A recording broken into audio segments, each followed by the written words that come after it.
বিসমিল্লাহির রহমানির রহিম। দয়াময় পরম দয়ালু আল্লাহর নামে।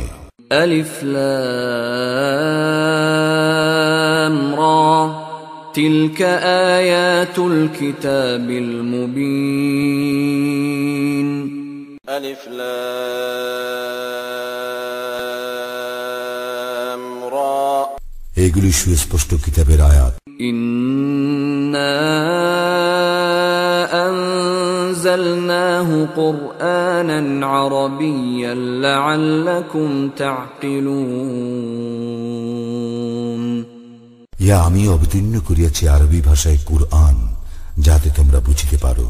نحن نقص عليك أحسن القصص بما أوحينا إليك هذا القرآن وإن كنت من قبله لمن الغافلين। আমি তোমার নিকট উত্তম কাহিনী বর্ণনা করিতেছি ওহির মাধ্যমে তোমার নিকট এই কুরআন প্রেরণ করিয়া, যদিও ইহার পূর্বে তুমি ছিলে অনবহিতদের অন্তর্ভুক্ত। إذ قال يوسف لأبيه يا أبت إني رأيت 11 كوكبا والشمس والقمر رأيتهم لي ساجدين। স্মরণ করো, ইউসুফ তার পিতাকে বলিয়াছিল, হে আমার পিতা, আমি তো দেখিয়াছি 11 নক্ষত্র, সূর্য এবং চন্দ্রকে, দেখিয়াছি উহাদেরকে আমার প্রতি সিজদা অবনত অবস্থায়। قال يا بني لا تقصص رؤياك على إخوتك فيكيدوا لك كيدا إن الشيطان للإنسان عدو مبين। সে বলিল, হে আমার বৎস, তোমার স্বপ্ন বৃত্তান্ত তোমার ভ্রাতাদের নিকট বর্ণনা করিও না, করিলে তাহারা তোমার বিরুদ্ধে ষড়যন্ত্র করিবে। শয়তান তো মানুষের প্রকাশ্য শত্রু। وكذلك يجتبيك ربك ويعلمك من تأويل الأحاديث ويتم نعمته عليك وعلى آل يعقوب كما أتمها على أبويك من قبل إبراهيم وإسحاق إن ربك عليم حكيم। এইভাবে তোমার প্রতিপালক তোমাকে মনোনীত করিবেন এবং তোমাকে স্বপ্নের ব্যাখ্যা শিক্ষা দিবেন এবং তোমার প্রতি ও ইয়াকুবের পরিবার পরিজনের প্রতি তাহার অনুগ্রহ পূর্ণ করিবেন, যেভাবে তিনি ইহা পূর্বে পূর্ণ করিয়াছিলেন তোমার পিতৃপুরুষ ইব্রাহিম ও ইসহাকের প্রতি। নিশ্চয়ই তোমার প্রতিপালক সর্বজ্ঞ প্রজ্ঞাময়। لقد كان في يوسف وإخوته آيات للسائلين।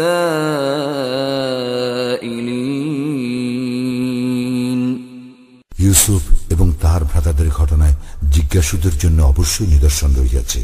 إذ قالوا ليوسف وأخوه أحب إلى أبينا منا ونحن عصبة إن أبانا لفي ضلال مبين। স্মরণ করো, উহারা বলিয়াছিল, আমাদের পিতার নিকট ইউসুফ এবং তার ভ্রাতাই আমাদের অপেক্ষা অধিক প্রিয়, অথচ আমরা একটি সংহত দল, আমাদের পিতা তো স্পষ্ট বিভ্রান্তিতে আছে। اقتلوا يوسف أو اطرحوه أرضا يخل لكم وجه أبيكم وتكونوا من بعده قوما صالحين। তোমরা ইউসুফকে হত্যা করো অথবা তাহাকে কোন স্থানে ফেলিয়া আসো, ফলে তোমাদের পিতার দৃষ্টি শুধু তোমাদের প্রতি নিবিষ্ট হইবে এবং তাহার পর তোমরা ভালো লোক হইয়া যাইবে। قال قائل منهم لا تقتلوا يوسف وألقوه في غيابة الجب يلتقطه بعض السيارة إن كنتم فاعلين উহাদের মধ্যে একজন বলিল, তোমরা ইউসুফকে হত্যা করিও না, এবং যদি কিছু করিতেই চাও তবে তাহাকে কোনো কূপের গভীরে নিক্ষেপ করো, যাত্রী দলের কেহ তাহাকে তুলিয়া লইয়া যাইবে। قالوا يا أبانا ما لك لا تأمنا على يوسف وإنا له لناصحون ওরা বলিল, হে আমাদের পিতা, ইউসুফের ব্যাপারে তুমি আমাদেরকে বিশ্বাস করিতেছ না কেন? অথচ আমরা তো তাহার শুভাকাঙ্ক্ষী।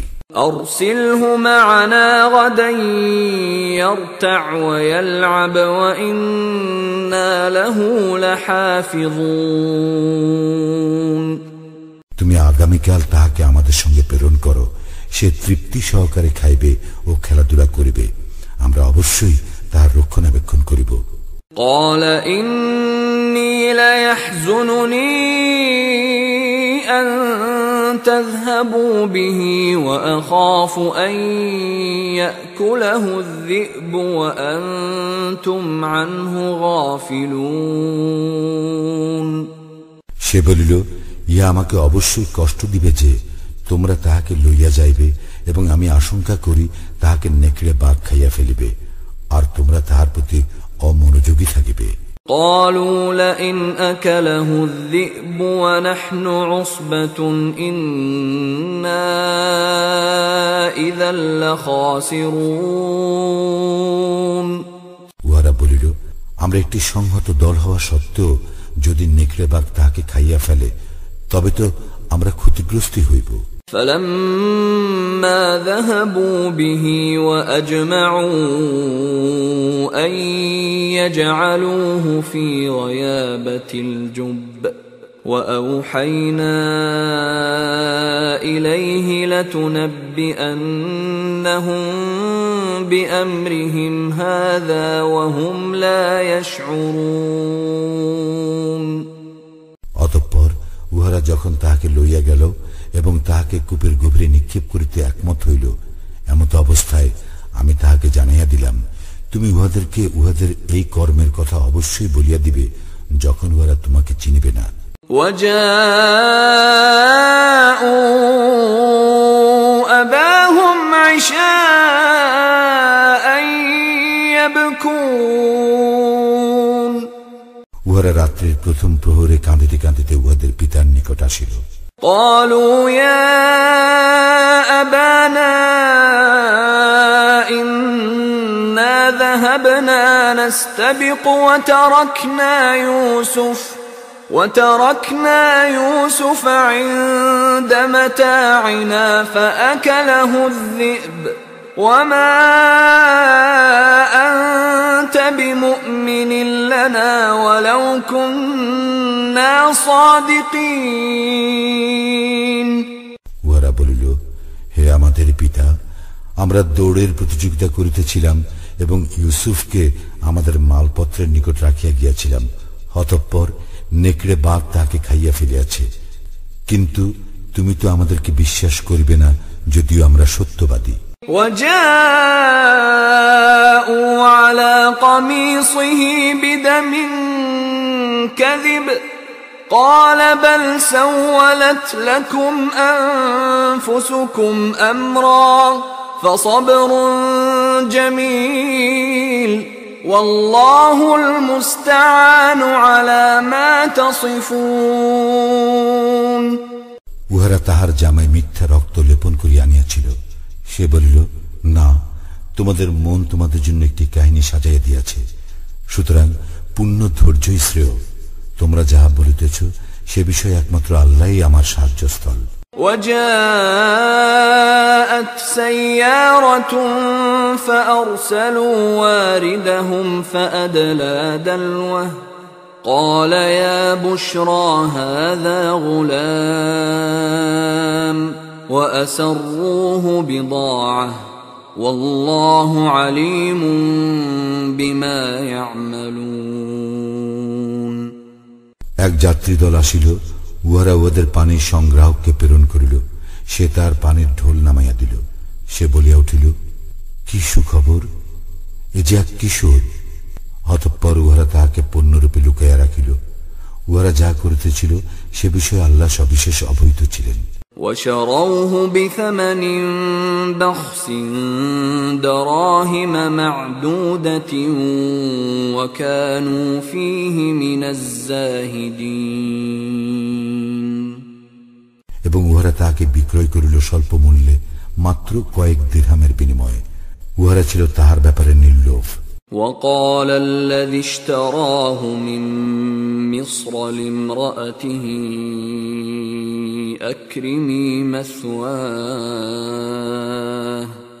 أكرمي مثواه عسى أن ينفعنا أو نتخذه ولدا وكذلك مكنا ليوسف في الأرض ولنعلمه من تأويل الأحاديث والله غالب على أمره ولكن أكثر الناس لا يعلمون।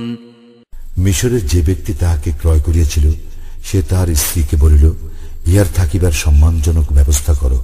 সম্ভবত সে আমাদের উপকারে আসিবে, অথবা আমরা ইহাকে পুত্ররূপেও গ্রহণ করিতে পারি। এবং এইভাবে আমি ইউসুফকে সেই দেশে প্রতিষ্ঠিত করিলাম, তাহাকে স্বপ্নের ব্যাখ্যা শিক্ষা দিবার জন্য। আল্লাহ তাহার কার্য সম্পাদনে অপ্রতিহত, কিন্তু অধিকাংশ মানুষ ইহা অবগত নয়। ولما بلغ أشده آتيناه حكما وعلما وكذلك نجزي المحسنين। সে যখন পূর্ণ যৌবনে উপনীত হইল তখন আমি তাহাকে হিকমত ও জ্ঞান দান করিলাম, এবং এইভাবেই আমি সৎকর্মপরায়ণদেরকে পুরস্কৃত করি। وراودته التي هو في بيتها عن نفسه وغلقت الأبواب وقالت هيت لك قال معاذ الله إنه ربي أحسن مثواي إنه لا يفلح الظالمون। সে যে স্ত্রী লোকের গৃহে ছিল সে তাহা হইতে অসৎকর্ম কামনা করিল এবং দরজাগুলি বন্ধ করিয়া দিল ও বলিল, আসো। সে বলিল, আমি আল্লাহর শরণ লইতেছি, তিনি আমার প্রভু, তিনি আমার থাকিবার সুন্দর ব্যবস্থা করিয়াছেন। নিশ্চয়ই সীমা লঙ্ঘনকারীরা সফল কাম হয় না।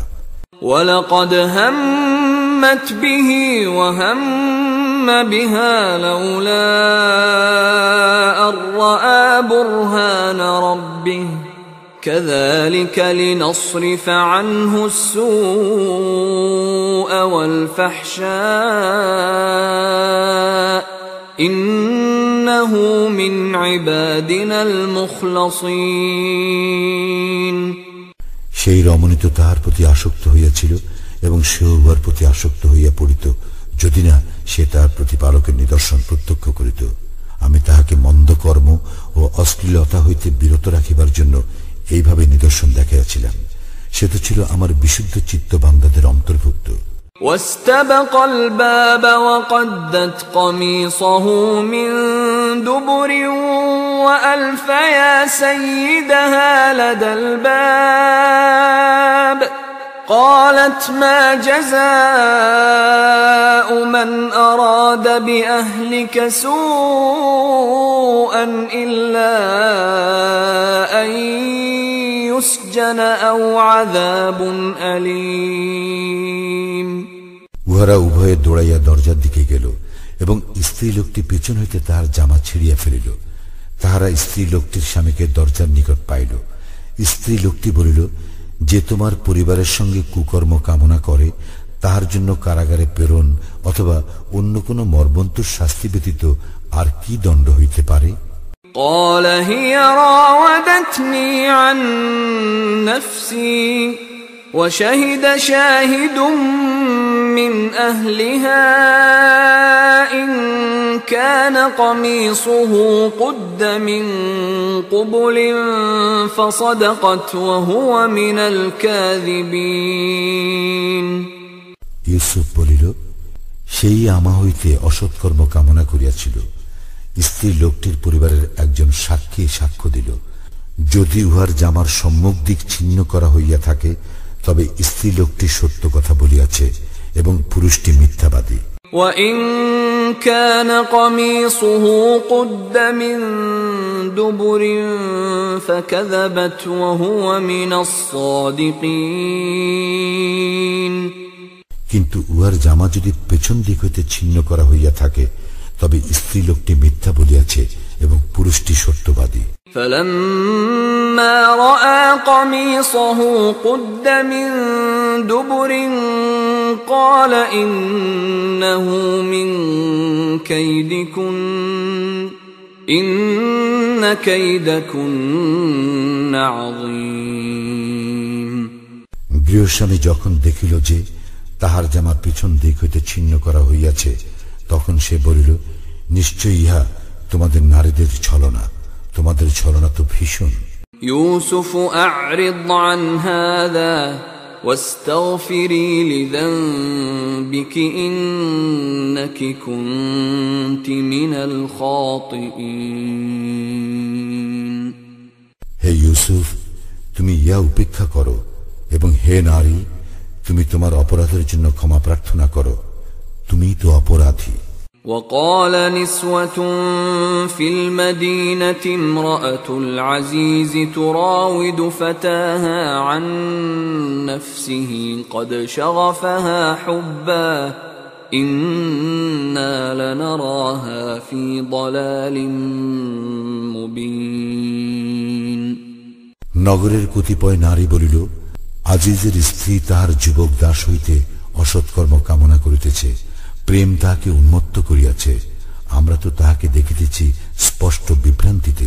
فلما سمعت بمكرهن أرسلت إليهن وأعتدت لهن متكئا وآتت كل واحدة منهن سكينا وقالت اخرج عليهن فلما رأينه أكبرنه وقطعن أيديهن وقلن حاش لله ما هذا بشرا إن هذا إلا ملك كريم স্ত্রী লোকটি যখন উহাদের ষড়যন্ত্রের কথা শুনিল তখন সে উহাদেরকে ডাকিয়া পাঠাইল, উহাদের জন্য আসন প্রস্তুত করিল, উহাদের প্রত্যেককে একটি করিয়া ছুরি দিল এবং ইউসুফকে বলিল, উহাদের সম্মুখে বাহির হও।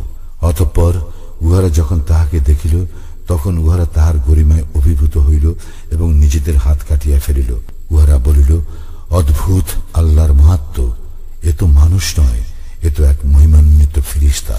قالت فذلكن الذي لمتنني فيه ولقد راودته عن نفسه فاستعصم ولئن لم يفعل ما آمره ليسجنن وليكونا من الصاغرين সে বলিল, এই সে যাহার সম্বন্ধে তোমরা আমার নিন্দা করিয়াছ, আমি তো তাহা হইতে অসৎকর্ম কামনা করিয়াছি, কিন্তু সে নিজেকে পবিত্র রাখিয়াছে, আমি তাহাকে যাহা আদেশ করিয়াছি সে যদি তাহা না করে তবে সে কারারুদ্ধ হইবেই এবং হীনদের অন্তর্ভুক্ত হইবে। قال رب السجن أحب إلي مما يدعونني إليه وإلا تصرف عني كيدهن أصب إليهن وأكن من الجاهلين ইউসুফ বলিল, হে আমার প্রতিপালক, এই নারীগণ আমাকে যাহার প্রতি আহ্বান করিতেছে তাহা অপেক্ষা কারাগার আমার নিকট অধিক প্রিয়, আপনি যদি উহাদের ছলনা হইতে আমাকে রক্ষা না করেন, তবে আমি উহাদের প্রতি আকৃষ্ট হইয়া পড়িব এবং অজ্ঞদের অন্তর্ভুক্ত হইব।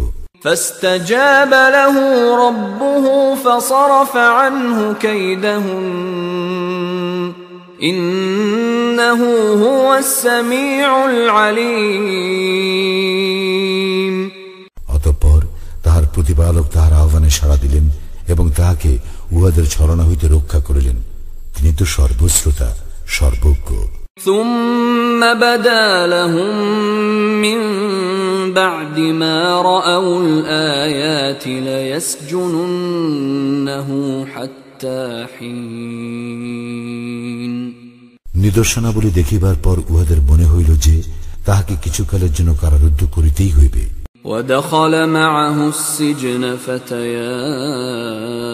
فتيان قال أحدهما إني أراني أعصر خمرا وقال الآخر إني أراني أحمل فوق رأسي خبزا تأكل الطير منه نبئنا بتأويله إنا نراك من المحسنين। তাহার সঙ্গে দুইজন যুবক কারাগারে প্রবেশ করিল। উহাদের একজন বলিল, আমি স্বপ্নে দেখিলাম আমি আঙ্গুর নিংড়াইয়া রস বাহির করিতেছি, এবং অপরজন বলিল, আমি স্বপ্নে দেখিলাম আমি আমার মস্তকে রুটি বহন করিতেছি এবং পাখি উহা হইতে খাইতেছে। আমাদেরকে তুমি ইহার তাৎপর্য জানাইয়া দাও, আমরা তো তোমাকে সৎকর্মপরায়ণ দেখিতেছি। قال لا يأتيكما طعام ترزقانه إلا نبأتكما بتأويله قبل أن يأتيكما ذلكما مما علمني ربي إني تركت ملة قوم لا يؤمنون بالله وهم بالآخرة هم كافرون। ইউসুফ বলিল, তোমাদেরকে যে খাদ্য দেওয়া হয় তাহা আসিবার পূর্বেই আমি তোমাদেরকে স্বপ্নের তাৎপর্য জানাইয়া দিব। আমি যাহা তোমাদেরকে বলিব তাহা আমার প্রতিপালক আমাকে যাহা শিক্ষা দিয়াছেন তাহা হইতে বলিব। যে সম্প্রদায় আল্লাহে বিশ্বাস করে না ও আখিরাতে অবিশ্বাসী, আমি তাহাদের মতবাদ বর্জন করিয়াছি। واتبعت ملة آبائي إبراهيم وإسحاق ويعقوب ما كان لنا أن نشرك بالله من شيء ذلك من فضل الله علينا وعلى الناس ولكن أكثر الناس لا يشكرون। আমি আমার পিতৃপুরুষ ইব্রাহিম, ইসহাক এবং ইয়াকুবের মতবাদ অনুসরণ করি। আল্লাহর সঙ্গে কোনো বস্তুকে শরীক করা আমাদের কাজ নয়। ইহা আমাদের ও সমস্ত মানুষের প্রতি আল্লাহর অনুগ্রহ, কিন্তু অধিকাংশ মানুষই কৃতজ্ঞতা প্রকাশ করে না। ইয়া সাহিবাইস সিজনি আরবাবুম মুতাফাররিকুন খায়রুন আমিল্লাহুল ওয়াহিদুল কাহ্হার। হে কারা সঙ্গীদয়, ভিন্ন ভিন্ন বহু প্রতিপালক শ্রেয় না পরাক্রমশালী এক আল্লাহ? মা তা'বুদুন মিন দুনিহি ইল্লা আসমাআন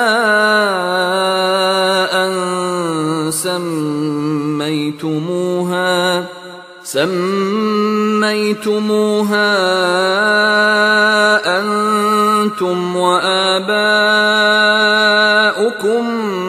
ما أنزل الله بها من سلطان إن الحكم إلا لله أمر ألا تعبدوا إلا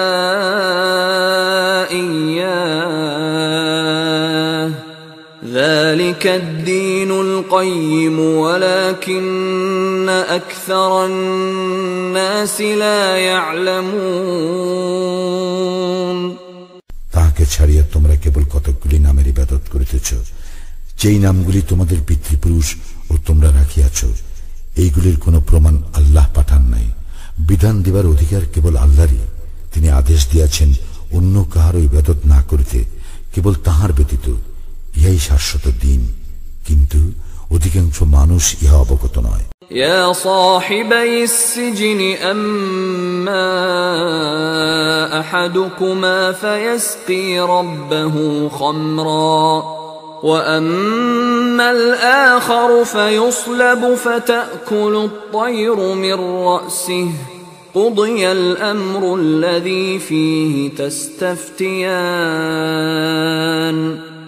হে কারা সঙ্গীদ্বয়, তোমাদের দুইজনের একজন তাহার প্রভুকে মদ্য পান করাইবে এবং অপরজন শূলবিদ্ধ হইবে, অতঃপর তাহার মস্তক হইতে পাখি আহার করিবে। যে বিষয়ে তোমরা জানিতে চাইয়াছ তাহার সিদ্ধান্ত হইয়া গিয়াছে।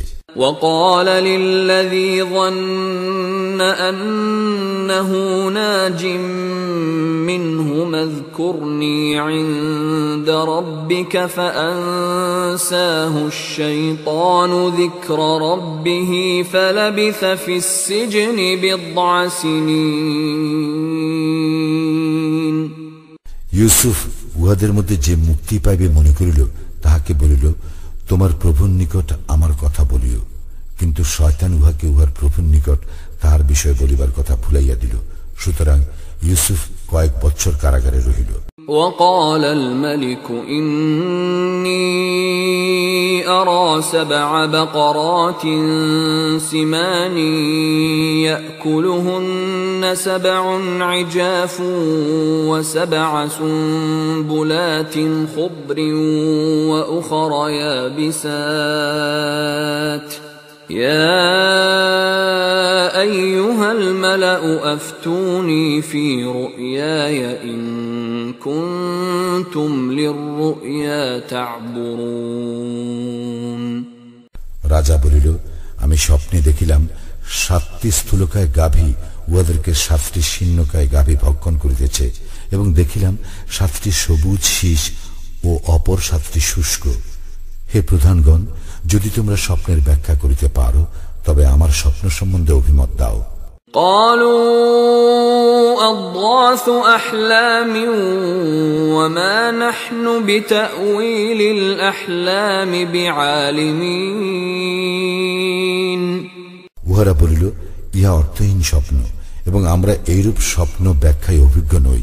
وقال الذي نجا منهما وادكر بعد أمة أنا أنبئكم بتأويله فأرسلون দুইজন কারারুদ্ধের মধ্যে যে মুক্তি পাইয়াছিল এবং দীর্ঘকাল পরে যাহার স্মরণ হইল, সে বলিল, আমি ইহার তাৎপর্য তোমাদেরকে জানাইয়া দিব, সুতরাং তোমরা আমাকে পাঠাও।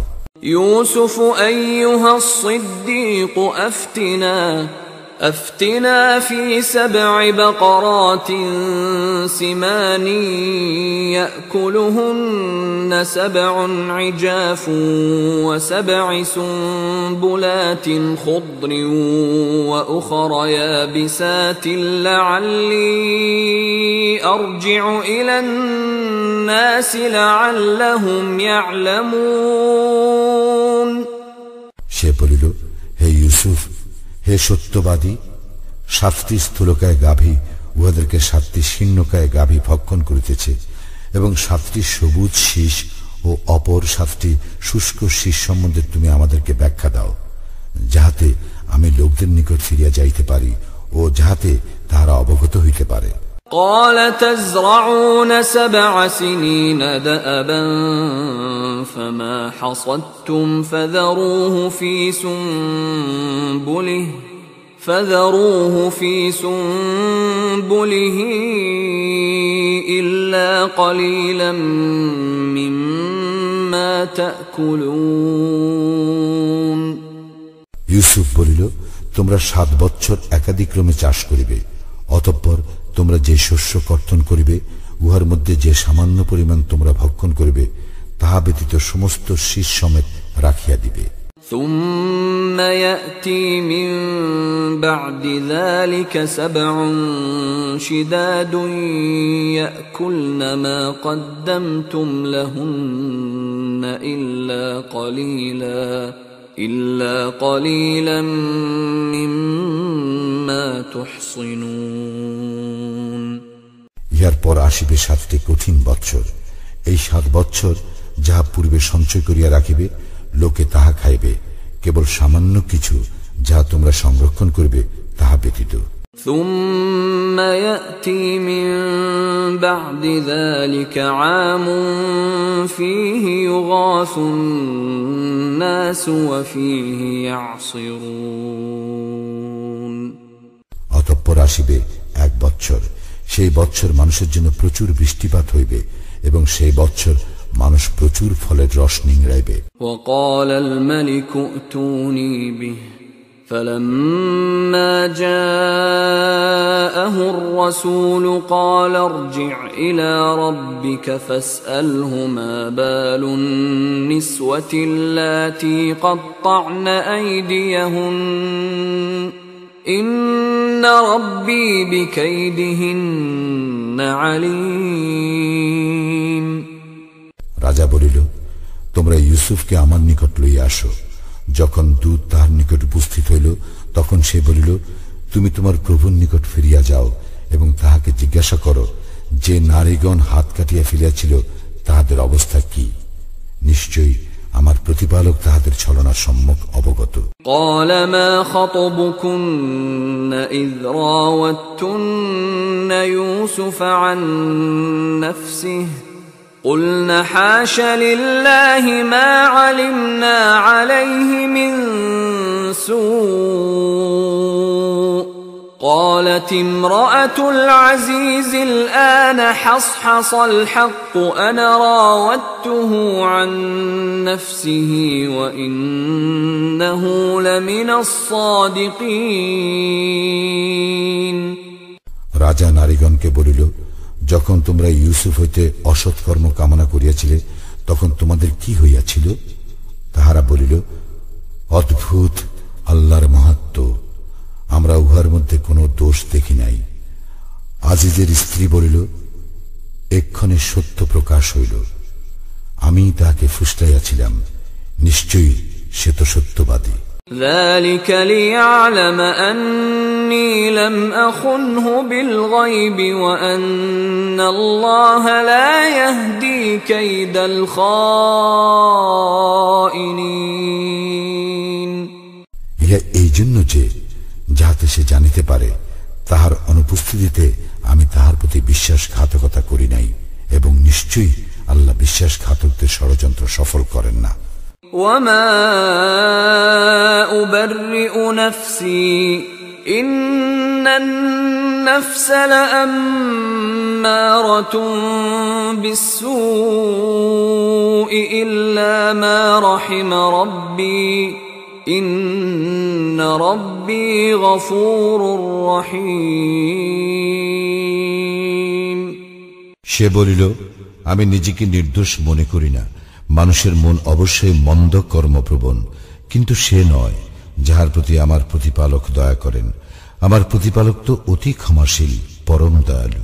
وقال الملك ائتوني به أستخلصه لنفسي فلما كلمه قال إنك اليوم لدينا مكين أمين। রাজা বলিল, ইউসুফকে আমার নিকট লইয়া আসো, আমি তাহাকে আমার একান্ত সহচর নিযুক্ত করিব। অতঃপর রাজা যখন তাহার সঙ্গে কথা বলিল তখন রাজা বলিল, আজ তুমি তো আমাদের নিকট মর্যাদাশীল, বিশ্বাসভাজন হইলে। قال اجعلني على خزائن الأرض إني حفيظ عليم। ইউসুফ বলিল, আমাকে দেশের ধনভাণ্ডারের উপর কর্তৃত্ব প্রদান করুন, আমি তো উত্তম রক্ষক, সুবিজ্ঞ। وكذلك مكنا ليوسف في الأرض يتبوأ منها حيث يشاء نصيب برحمتنا من نشاء ولا نضيع أجر المحسنين এইভাবে ইউসুফকে আমি সেই দেশে প্রতিষ্ঠিত করিলাম, সে সেই দেশে যথা ইচ্ছা অবস্থান করিতে পারিত। আমি যাহাকে ইচ্ছা তাহার প্রতি দয়া করি, আমি সৎকর্মপরায়ণদের শ্রমফল নষ্ট করি না। وَلَأَجْرُ الْآخِرَةِ خَيْرٌ لِّلَّذِينَ آمَنُوا وَكَانُوا يَتَّقُونَ যারা মুমিন এবং মুত্তাকি তাদের আখিরাতের পুরস্কারই উত্তম। وَجَاءَ إِخْوَةُ يُوسُفَ فَدَخَلُوا عَلَيْهِ فَعَرَفَهُمْ وَهُمْ لَهُ مُنكِرُونَ ইউসুফের ভ্রাতাগণ আসিল এবং তাহার নিকট উপস্থিত হইল, সে উহাদেরকে চিনিল, কিন্তু উহারা তাহাকে চিনিতে পারিল না। وَلَمَّا جَهَّزَهُم بِجَهَازِهِمْ قَالَ ائْتُونِي بِأَخٍ لَّكُم مِّنْ أَبِيكُمْ أَلَا تَرَوْنَ أَنِّي أُوفِي الْكَيْلَ وَأَنَا خَيْرُ الْمُنزِلِينَ এবং সে যখন উহাদের সামগ্রীর ব্যবস্থা করিয়া দিল, তখন সে বলিল, তোমরা আমার নিকট তোমাদের বৈমাত্রীয় ভ্রাতাকে লইয়া আসো। তোমরা কি দেখিতেছ না যে আমি মাপে পূর্ণ মাত্রায় দেই এবং আমি উত্তম অতিথি পরায়ণ। فَإِن لَّمْ تَأْتُونِي بِهِ فَلَا كَيْلَ لَكُمْ عِندِي وَلَا تَقْرَبُونَ কিন্তু তোমরা যদি তাহাকে আমার নিকট লইয়া না আসো, তবে আমার নিকট তোমাদের জন্য কোনো বরাদ্দ থাকিবে না এবং তোমরা আমার নিকটবর্তী হইবে না। قَالُوا سَنُرَاوِدُ عَنْهُ أَبَاهُ وَإِنَّا لَفَاعِلُونَ উহারা বলিল, উহার বিষয়ে আমরা উহার পিতাকে সম্মত করিবার চেষ্টা করিব এবং আমরা নিশ্চয়ই ইহা করিব। وقال لفتيانه جعلوا بضاعتهم في رحالهم لعلهم يعرفونها إذا انقلبوا إلى أهلهم لعلهم يرجعون ইউসুফ তাহার ভৃত্যগণকে বলিল, উহারা যে পণ্য মূল্য দিয়াছে তাহা উহাদের মালপত্রের মধ্যে রাখিয়া দাও, যাহাতে স্বজনদের নিকট প্রত্যাবর্তনের পর উহারা তাহা চিনিতে পারে, তাহা হইলে উহারা পুনরায় আসিতে পারে। فَلَمَّا رَجَعُوا إِلَى أَبِيهِمْ قَالُوا يَا أَبَانَا مُنِعَ مِنَّا الْكَيْلُ فَأَرْسِلْ مَعَنَا أَخَانَا نَكْتَلْ وَإِنَّا لَهُ لَحَافِظُونَ অতঃপর উহারা যখন উহাদের পিতার নিকট ফিরিয়া আসিল, তখন উহারা বলিল, হে আমাদের পিতা, আমাদের জন্য বরাদ্দ নিষিদ্ধ করা হইয়াছে, সুতরাং আমাদের ভ্রাতাকে আমাদের সঙ্গে পাঠাইয়া দিন, যাহাতে আমরা রসদ পাইতে পারি। আমরা অবশ্যই তাহার রক্ষণাবেক্ষণ করিব। قال هل آمنكم عليه إلا كما أمنتكم على أخيه من قبل فالله خير حافظا وهو أرحم الراحمين সে বলিল, আমি কি তোমাদেরকে উহার সম্বন্ধে সেইরূপ বিশ্বাস করিব যেরূপ বিশ্বাস পূর্বে তোমাদেরকে করিয়াছিলাম উহার ভ্রাতা সম্বন্ধে? আল্লাহই রক্ষণাবেক্ষণে শ্রেষ্ঠ এবং তিনি সর্বশ্রেষ্ঠ দয়ালু। ولما فتحوا متاعهم وجدوا بضاعتهم ردت إليهم قالوا يا أبانا ما نبغي هذه بضاعتنا ردت إلينا ونمير أهلنا ونحفظ أخانا ونزداد كيل بعير ذلك كيل يسير যখন উহারা উহাদের মালপত্র খুলিল, তখন উহারা দেখিতে পাইল উহাদের পণ্যমূল্য উহাদেরকে প্রত্যাবর্তন করা হইয়াছে। উহারা বলিল, হে আমাদের পিতা, আমরা আর কি প্রত্যাশা করিতে পারি?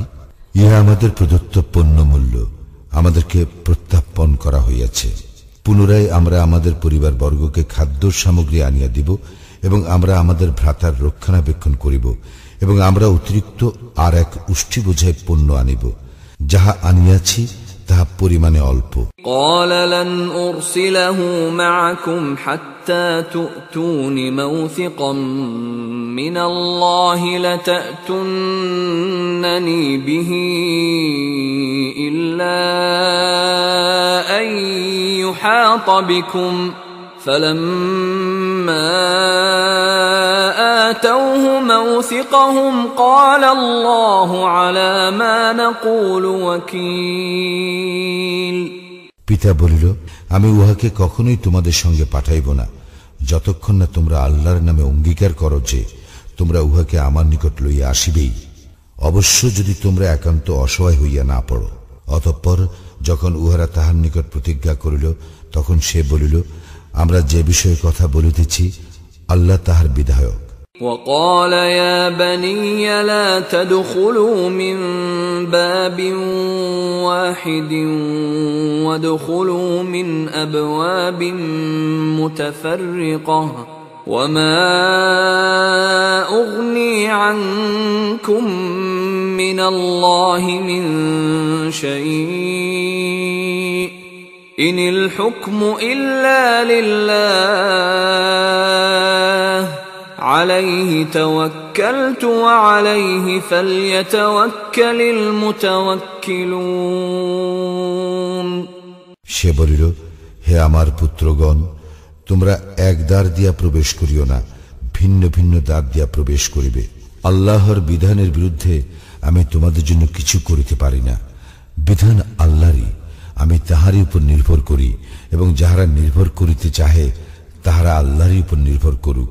ولما دخلوا من حيث أمرهم أبوهم ما كان يغني عنهم من الله من شيء إلا حاجة في نفس يعقوب قضاها وإنه لذو علم لما علمناه ولكن أكثر الناس لا يعلمون। যখন তাহারা তাহাদের পিতা তাহাদেরকে যেভাবে আদেশ করিয়াছিল সেইভাবেই প্রবেশ করিল, তখন আল্লাহর বিধানের বিরুদ্ধে উহা তাহাদের কোনো কাজে আসিল না। ইয়াকুব কেবল তাহার মনের একটি অভিপ্রায় পূর্ণ করিয়াছিল, এবং সে অবশ্যই জ্ঞানী ছিল, কারণ আমি তাহাকে শিক্ষা দিয়াছিলাম, কিন্তু অধিকাংশ মানুষ ইহা অবগত নয়। ولما دخلوا على يوسف آوى إليه أخاه قال إني أنا أخوك فلا تبتئس بما كانوا يعملون। উহারা যখন ইউসুফের সম্মুখে উপস্থিত হইল, তখন ইউসুফ তাহার সহোদরকে নিজের কাছে রাখিল এবং বলিল, নিশ্চয়ই আমি তোমার সহোদর, সুতরাং উহারা যাহা করিত তাহার জন্য দুঃখ করিও না। فلما جهزهم بجهازهم جعل السقاية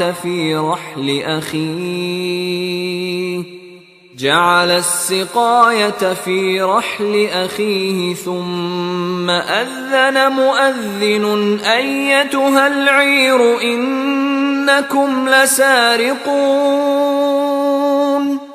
অতঃপর সে যখন উহাদের সামগ্রীর ব্যবস্থা করিয়া দিল, তখন সে তাহার সহদরের মালপত্রের মধ্যে পানপাত্র রাখিয়া দিল। অতঃপর এক আহ্বায়ক চিৎকার করিয়া বলিল, হে যাত্রী দল, তোমরা নিশ্চয়ই চোর। قالوا وأقبلوا عليهم ماذا تفقدون। উহারা তাহাদের দিকে ফিরিয়া বলিল, তোমরা কি হারাইয়াছ? قالوا نفقد صواع الملك ولمن جاء به حمل بعير ولمن جاء به حمل بعير وأنا به زعيم তাহারা বলিল, আমরা রাজার পানপাত্র হারাইয়াছি, যে উহা আনিয়া দিবে সে এক উষ্ট্র বোঝাই মাল পাইবে এবং আমি উহার জামিন। قالوا تالله لقد علمتم ما جئنا لنفسد في الأرض وما كنا سارقين উহারা বলিল, আল্লাহর শপথ, তোমরা তো জানো আমরা এই দেশে দুষ্কৃতি করিতে আসি নাই এবং আমরা চোরও নই। قالوا فما جزاؤه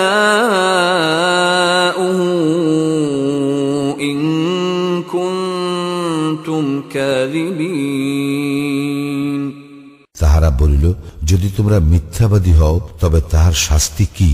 قالوا جزاؤه من وجد في رحله فهو جزاؤه كذلك نجزي الظالمين উহারা বলিল, ইহার শাস্তি যাহার মালপত্রের মধ্যে পাত্রটি পাওয়া যাইবে সেই তাহার বিনিময়। এইভাবে আমরা সীমা লঙ্ঘনকারীদেরকে শাস্তি দিয়া থাকি। فبدأ بأوعيتهم قبل وعاء أخيه ثم استخرجها من وعاء أخيه كذلك كدنا ليوسف ما كان ليأخذ أخاه في دين الملك إلا أن يشاء الله نرفع درجات من نشاء وفوق كل ذي علم عليم অতঃপর সে তাহার সহদরের মালপত্র তল্লাশির পূর্বে উহাদের মালপত্র তল্লাশি করিতে লাগিল। পরে তাহার সহদরের মালপত্রের মধ্যে হইতে পাত্রটি বাহির করিল। এইভাবে আমি ইউসুফের জন্য কৌশল করিয়াছিলাম। রাজার আইনে তাহার সহদরকে সে আটক করিতে পারিত না, আল্লাহ ইচ্ছা না করিলে। আমি যাহাকে ইচ্ছা মর্যাদায় উন্নীত করি। প্রত্যেক জ্ঞানবান ব্যক্তির উপর আছেন সর্বজ্ঞানী। قالوا إن يسرق فقد سرق أخ له من قبل فأسرها يوسف في نفسه ولم يبدها لهم قال أنتم شر مكانا والله أعلم بما تصفون উহারা বলিল, সে যদি চুরি করিয়া থাকে তবে তার সহদরও তো পূর্বে চুরি করিয়াছিল, কিন্তু ইউসুফ প্রকৃত ব্যাপার নিজের মনে গোপন রাখিল এবং উহাদের নিকট প্রকাশ করিল না। সে মনে মনে বলিল, তোমাদের অবস্থা তো হীনতর এবং তোমরা যাহা বলিতেছ সে সম্বন্ধে আল্লাহ সবিশেষ অবহিত। قالوا يا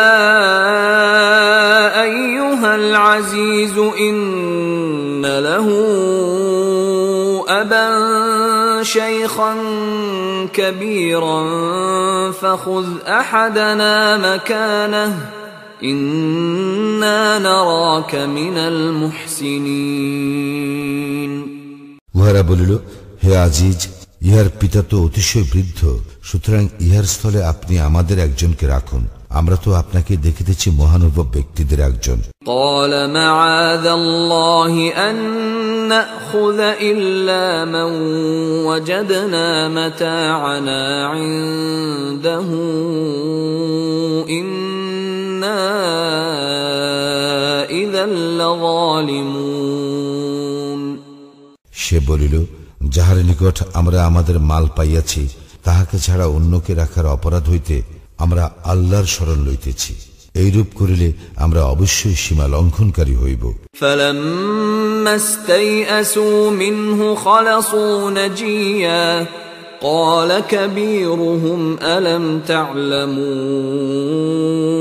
أن أباكم قد أخذ عليكم موثقا من الله ومن قبل ما فرطتم في يوسف فلن أبرح الأرض حتى يأذن لي أبي أو يحكم الله لي وهو خير الحاكمين যখন উহারা তাহার নিকট হইতে সম্পূর্ণ নিরাশ হইল, তখন উহারা নির্জনে গিয়া পরামর্শ করিতে লাগিল। উহাদের বয়োজ্যেষ্ঠ ব্যক্তি বলিল, তোমরা কি জানো না যে তোমাদের পিতা তোমাদের নিকট হইতে আল্লাহর নামে অঙ্গীকার লইয়াছেন এবং পূর্বেও তোমরা ইউসুফের ব্যাপারে ত্রুটি করিয়াছিলে? সুতরাং আমি কিছুতেই এই দেশ ত্যাগ করিব না যতক্ষণ না আমার পিতা আমাকে অনুমতি দেন অথবা আল্লাহ আমার জন্য কোনো ব্যবস্থা করেন, এবং তিনি শ্রেষ্ঠ বিচারক। ارجعوا إلى أبيكم فقولوا يا أبانا إن ابنك سرق وما شهدنا إلا بما علمنا وما كنا للغيب حافظين তোমরা তোমাদের পিতার নিকট ফিরিয়া যাও এবং বলো, হে আমাদের পিতা, আপনার পুত্র তো চুরি করিয়াছে এবং আমরা যাহা জানি তাহারই প্রত্যক্ষ বিবরণ দিলাম, আর অজানা ব্যাপারে আমরা সংরক্ষণকারী নই। واسأل القرية التي كنا فيها والعير التي أقبلنا فيها وإنا لصادقون যে জনপদে আমরা ছিলাম উহার অধিবাসীগণকে জিজ্ঞাসা করুন, এবং যে যাত্রী দলের সঙ্গে আমরা আসিয়াছি তাহাদেরকেও আমরা অবশ্যই সত্য বলিতেছি। قال بل سولت لكم أنفسكم أمرا فصبر جميل عسى الله أن يأتيني بهم جميعا إنه هو العليم الحكيم ইয়াকুব বলিল, না, তোমাদের মন তোমাদের জন্য একটি কাহিনী সাজাইয়া দিয়াছে, সুতরাং পূর্ণ ধৈর্যই শ্রেয়। হয়তো আল্লাহ উহাদেরকে একসঙ্গে আমার নিকট আনিয়া দিবেন, অবশ্য তিনিই সর্বজ্ঞ প্রজ্ঞাময়। وتولى عنهم وقال يا أسفا على يوسف وابيضت عيناه من الحزن فهو كظيم সে উহাদের হইতে মুখ ফিরাইয়া লইল এবং বলিল, আফসোস ইউসুফের জন্য, শোকে তাহার চক্ষুদয় সাদা হইয়া গিয়াছিল এবং সে ছিল অসহনীয় মনস্তাপে ক্লিষ্ট। قالوا تالله تفتأ تذكر يوسف حتى تكون حرضا أو تكون من الهالكين উহারা বলিল, আল্লাহর শপথ, আপনি তো ইউসুফের কথা সদা স্মরণ করিতে থাকিবেন যতক্ষণ না আপনি মুমূর্ষ হইবেন অথবা মৃত্যুবরণ করিবেন। قال إنما أشكو بثي وحزني إلى الله وأعلم من الله ما لا تعلمون সে বলিল, আমি আমার অসহনীয় বেদনা, আমার দুঃখ শুধু আল্লাহর নিকট নিবেদন করিতেছি, এবং আমি আল্লাহর নিকট হইতে জানি যাহা তোমরা জানো না। يا بني يذهبوا فتحسسوا من يوسف وأخيه ولا تيأسوا من روح الله إنه لا ييأس من روح الله إلا القوم الكافرون হে আমার পুত্রগণ, তোমরা যাও, ইউসুফ ও তাহার সহোদরের অনুসন্ধান করো এবং আল্লাহর আশীষ হইতে তোমরা নিরাশ হইও না, কারণ আল্লাহর আশীষ হইতে কেউই নিরাশ হয় না, কাফির সম্প্রদায় ব্যতীত। فلما فلما دخلوا عليه قالوا يا أيها العزيز مسنا وأهلنا الضر وجئنا ببضاعة مزجاة فأوف لنا الكيل وتصدق علينا إن الله يجزي المتصدقين যখন উহারা তাহার নিকট উপস্থিত হইল তখন বলিল, হে আজিজ, আমরা ও আমাদের পরিবার পরিজন বিপন্ন হইয়া পড়িয়াছি এবং আমরা তুচ্ছ পুঁজি লইয়া আসিয়াছি। আপনি আমাদের রসদ পূর্ণ মাত্রায় দিন এবং আমাদেরকে দান করুন। আল্লাহ অবশ্যই দাতাগণকে পুরস্কৃত করিয়া থাকেন। قال هل علمتم ما فعلتم بيوسف وأخيه إذ أنتم جاهلون সে বলিল, তোমরা কি জানো তোমরা ইউসুফ ও তাহার সহোদরের প্রতি কিরূপ আচরণ করিয়াছিলে যখন তোমরা ছিলে অজ্ঞ? قالوا أئنك لأنت يوسف قال أنا يوسف وهذا أخي قد من الله علينا إنه من يتق ويصبر فإن الله لا يضيع أجر المحسنين উহারা বলিল, তবে কি তুমি ইউসুফ? সে বলিল, আমি ইউসুফ এবং এই আমার সহোদর। আল্লাহ তো আমাদের প্রতি অনুগ্রহ করিয়াছেন। নিশ্চয়ই যে ব্যক্তি মুত্তাকি এবং ধৈর্যশীল, আল্লাহ তো সেইরূপ সৎকর্ম পরায়ণদের শ্রমফল নষ্ট করেন না। قالوا تالله لقد آثرك الله علينا وإن كنا لخاطئين উহারা বলিল, আল্লাহর শপথ, আল্লাহ নিশ্চয়ই তোমাকে আমাদের উপর প্রাধান্য দিয়েছেন এবং আমরা তো অপরাধী ছিলাম। قال لا تثريب عليكم اليوم يغفر الله لكم وهو أرحم الراحمين সে বলিল, আজ তোমাদের বিরুদ্ধে কোনো অভিযোগ নাই। আল্লাহ তোমাদেরকে ক্ষমা করুন এবং তিনি শ্রেষ্ঠ দয়ালু।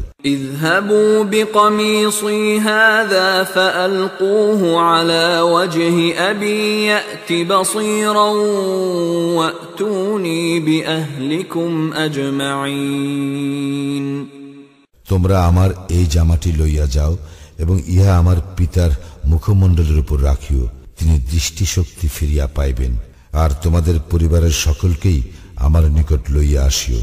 ولما فصلت العير قال أبوهم إني لأجد ريح يوسف لولا أن تفندون অতঃপর যাত্রী দল যখন বাহির হইয়া পড়িল তখন উহাদের পিতা বলিল, তোমরা যদি আমাকে অপ্রকৃতিস্থ মনে না করো তবে বলি, আমি ইউসুফের ঘ্রাণ পাইতেছি। قالوا تالله إنك لفي ضلالك القديم তাহারা বলিল, আল্লাহর শপথ, আপনি তো আপনার পূর্ব বিভ্রান্তিতেই রহিয়াছেন।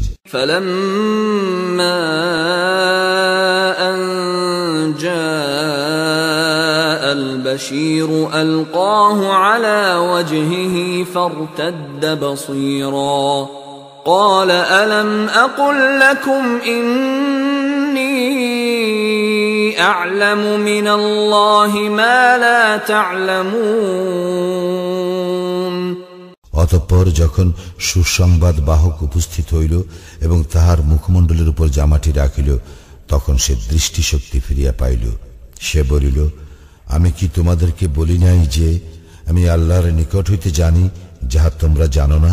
قالوا يا أبانا استغفر لنا ذنوبنا إنا كنا خاطئين উহারা বলিল, হে আমাদের পিতা, আমাদের পাপের জন্য ক্ষমা প্রার্থনা করুন, আমরা তো অপরাধী।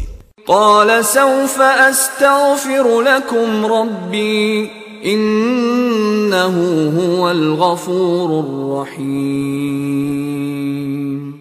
সে বলিল, আমি আমার প্রতিপালকের নিকট তোমাদের জন্য ক্ষমা প্রার্থনা করিব, তিনি তো অতি ক্ষমাশীল, পরম দয়ালু। فلما دخلوا على يوسف آوى إليه أبويه وقال ادخلوا مصر إن شاء الله آمنين। অতঃপর উহারা যখন ইউসুফের নিকট উপস্থিত হইল, তখন সে তাহার পিতা মাতাকে আলিঙ্গন করিল এবং বলিল, আপনারা আল্লাহর ইচ্ছায় নিরাপদে মিশরে প্রবেশ করুন। ورفع أبويه على العرش وخروا له سجدا وقال يا أبت هذا تأويل رؤياي من قبل قد جعلها ربي حقا وقد أحسن بي إذ أخرجني من السجن وجاء بكم من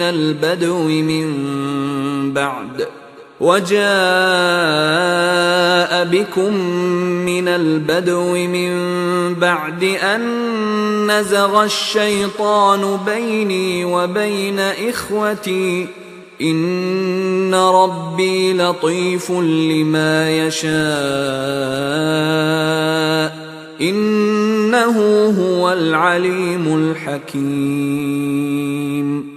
এবং ইউসুফ তাহার মাতা পিতাকে উচ্চাসনে বসাইল এবং উহারা সকলে তাহার সম্মানে সিজদায় লুটাইয়া পড়িল। সে বলিল, হে আমার পিতা, ইহাই আমার পূর্বেকার স্বপ্নের ব্যাখ্যা। আমার প্রতিপালক উহা সত্যে পরিণত করিয়াছেন এবং তিনি আমাকে কারাগার হইতে মুক্ত করিয়া এবং শয়তান আমার ও আমার ভ্রাতাদের সম্পর্ক নষ্ট করিবার পরও আপনাদেরকে মরু অঞ্চল হইতে এখানে আনিয়া দিয়া আমার প্রতি অনুগ্রহ করিয়াছেন। আমার প্রতিপালক যাহা ইচ্ছা তাহা নিপুণতার সঙ্গে করেন, তিনি তো সর্বজ্ঞ প্রজ্ঞাময়।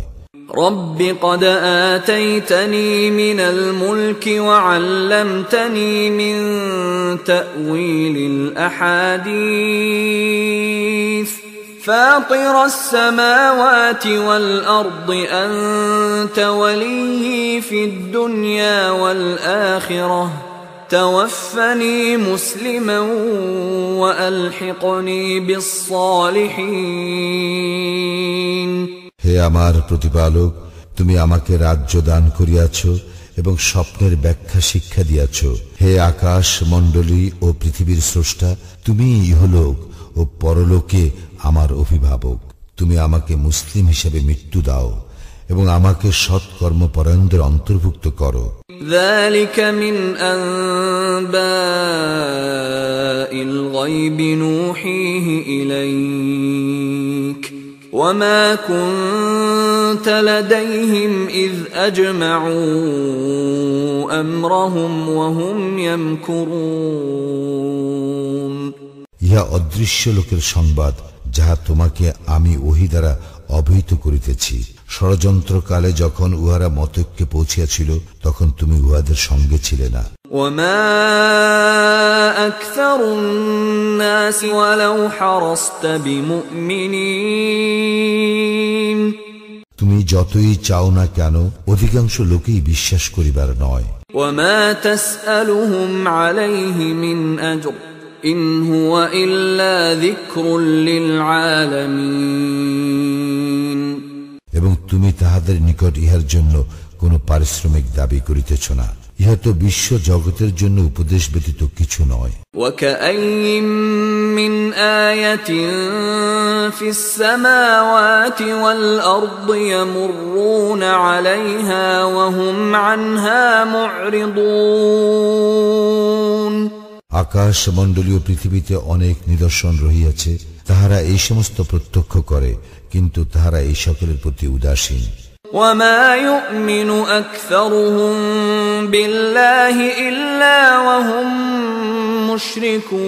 مشركون। তাহাদের অধিকাংশ আল্লাহে বিশ্বাস করে, কিন্তু তাহার শরীক করে। أفأمنوا أن تأتيهم غاشية من عذاب الله أو تأتيهم الساعة بغتة وهم لا يشعرون তবে কি তাহারা আল্লাহর সর্বগ্রাসী শাস্তি হইতে অথবা তাহাদের অজ্ঞাতসারে কিয়ামতের আকস্মিক উপস্থিতি হইতে নিরাপদ? قل هذه سبيلي أدعو إلى الله على بصيرة أنا ومن اتبعني وسبحان الله وما أنا من المشركين বলো, ইহাই আমার পথ। আল্লাহর প্রতি মানুষকে আমি আহ্বান করি স্বজ্ঞানে, আমি এবং আমার অনুসারীগণ। আল্লাহ মহিমান্বিত, এবং যাহারা আল্লাহর শরীক করে আমি তাহাদের অন্তর্ভুক্ত নই। وما أرسلنا من قبلك إلا رجالا نوحي إليهم من أهل القرى أفلم يسيروا في الأرض فينظروا كيف كان عاقبة الذين من قبلهم ولدار الآخرة خير للذين اتقوا أفلا تعقلون তোমার পূর্বেও জনপদবাসীদের মধ্য হইতে পুরুষগণকেই প্রেরণ করিয়াছিলাম, যাহাদের নিকট ওহী পাঠাইতাম। তাহারা কি পৃথিবীতে ভ্রমণ করে নাই এবং তাহাদের পূর্ববর্তীদের কি পরিণাম হইয়াছিল তাহা কি দেখে নাই? যাহারা মুত্তাকি তাহাদের জন্য পরলোকেই শ্রেয়। তোমরা কি বোঝো না? حتى إذا استيأس الرسل وظنوا أنهم قد كذبوا جاءهم نصرنا فنجي من نشاء ولا يرد بأسنا عن القوم المجرمين অবশেষে যখন রাসূলগণ নিরাশ হইল এবং লোকে ভাবিল যে রাসূলগণকে মিথ্যা আশ্বাস দেওয়া হইয়াছে, তখন তাহাদের নিকট আমার সাহায্য আসিল। এইভাবে আমি যাহাকে ইচ্ছা করি সে উদ্ধার পায়। অপরাধী সম্প্রদায় হইতে আমার শাস্তি রদ করা যায় না। لقد كان في قصصهم عبرة لأولي الألباب